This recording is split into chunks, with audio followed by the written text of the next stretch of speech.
Hello! So this evening we are in Microsoft Flight Simulator and we are passing an airfield down to the left of us in the Tomahawk on the coast of Norway called Kristiansund. It's been released by Inibuilds. It's not very expensive at all. If we go and have a quick look at their website while we're flying along, it's a collaboration between X-Wing Studios and a guy called Jakub Łukaszewski, I think you pronounce that. And yeah, it's Kristiansund Airport. Let's have a look at this from outside just so you get to see it as we fly past. So we're just flying downwind at the moment and then we'll come in for a landing. You can see the scenery around here is absolutely beautiful. So yeah, we're going to double back in a moment and come back in. I thought I'd just fly over first to show you it from the air. And then we'll come in and then we'll have a delve around the airport with the drone camera to see what we think of it. I've been quite impressed by it. It's very basic. It hasn't got the interiors modelled, but then again it's not very expensive either. So if you do like this part of the world, it's absolutely worth having a look at it.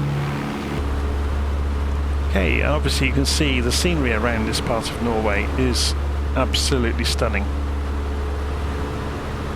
Really is something else.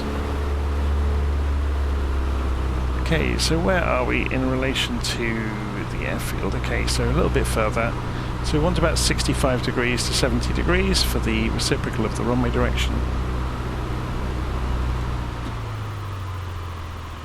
So let's descend.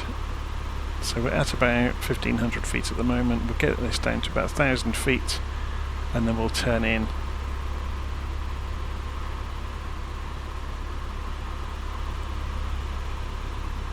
So that's 1,500.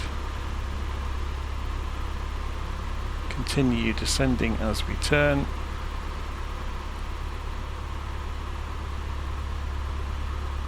So obviously it's a huge runway. You could very happily land commercial aircraft here. So the likes of the A320 and the 737 would be perfectly happy here.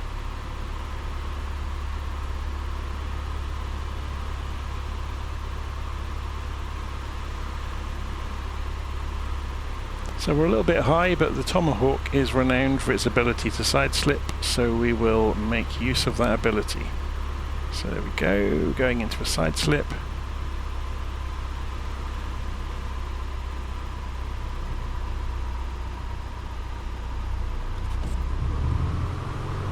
Put it out before it starts stalling. And first stage of flaps.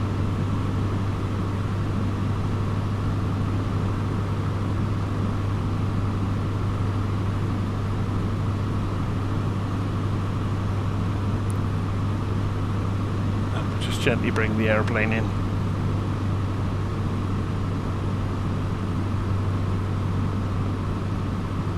So we should be able to turn off the runway at the earliest opportunity in a tiny little aeroplane like this on this huge runway.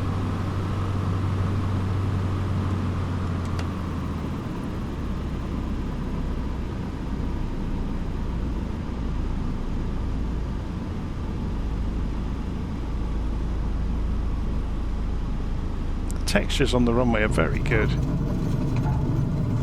Okay.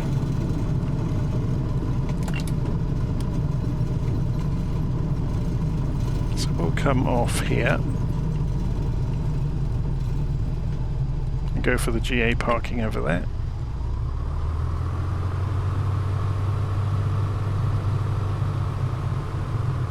In fact, we may have come off for the fire service vehicle exit actually. It doesn't matter. Means we can have more of an explore as we look around.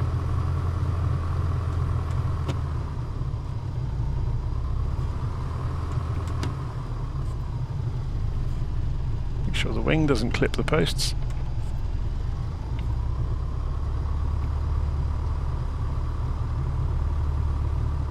So you can see there's like a working quarry, or at least a some sort of hardcore storage facility behind the airport with lots of diggers out there, which is rather interesting. So let's pull ourselves up here next to the rescue station. Hopefully they don't mind us just parking anywhere, and we'll cut the engine and turn some of the radios off. I'm just going to do this without the head tracking because it can be a pain sometimes. Turn the transponder off, not onto altitude mode. Turn the fuel back off. Oh, we have to... I always forget some of these things with the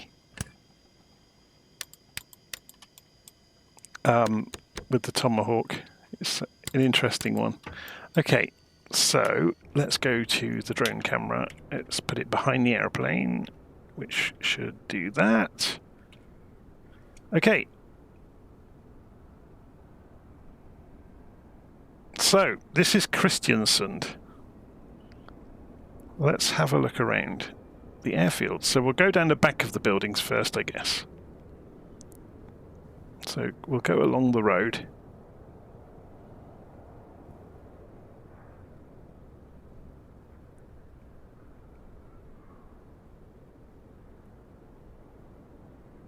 So this is the entrance way into the airport, I guess. There's a viewing platform of sorts there. So we come around the back.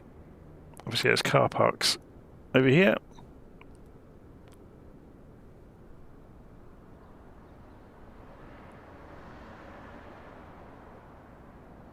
So they've done the signage, which is very good. And they've done the various buildings. They haven't done the interiors of the buildings, though.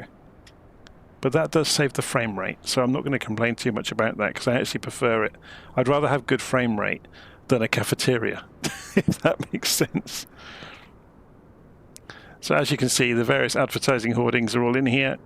So if you're a native speaker and you know this area, you'll be able to tell us if this is absolutely accurate.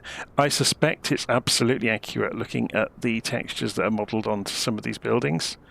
It looks a bit too good to be true. So we've got the helicopter terminal at this end, and as you saw, if we go back up into the air, there was the main passenger terminal at this end. So if we go and fly along the building, you can see it's been really nicely done. So coming down air side of the building, you've got obviously where the emergency vehicles would come from. And we've got the main Kristiansund terminal there. And there's a couple of portable bits of hardware out here. They're obviously used for jet bridges. There's various interesting bits of hardware around the place as well. Obviously modelled on the real things.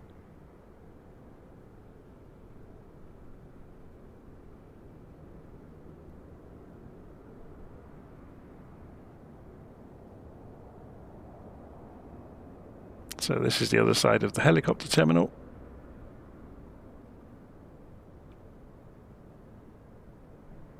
Then helicopter servicing for the rescue helicopter, which you can see parked out here on the ground.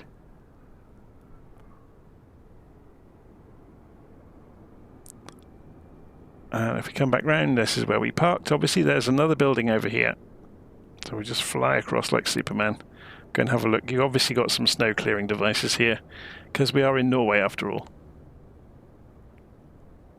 So if we pull up over the top, you can see there's the tank farm for the fuel. More service buildings and hangars. Another tank farm. Actually, no, this is for fire training, isn't it? I would imagine.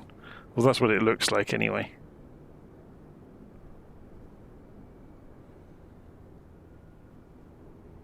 So, there we go.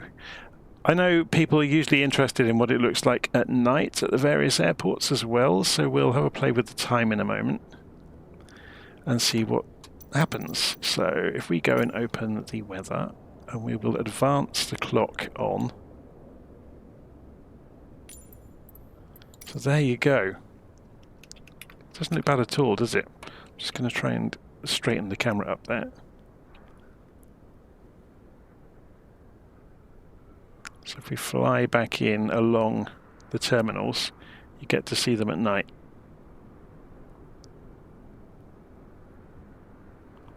It's pretty good, isn't it?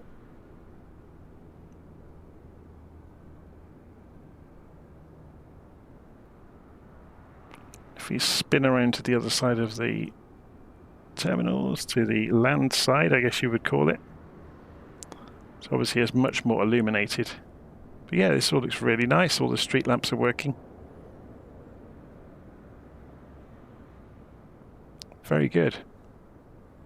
Okay, so there you go. Kristiansund from Inibuilds. So I'll put a link in the notes of the video of where you can get it from. So if you like flying around this part of the world and you want some more detailed airports, then this is obviously a very good option. So I'm going to leave it there. Hopefully you've enjoyed that, and I'll see you again soon.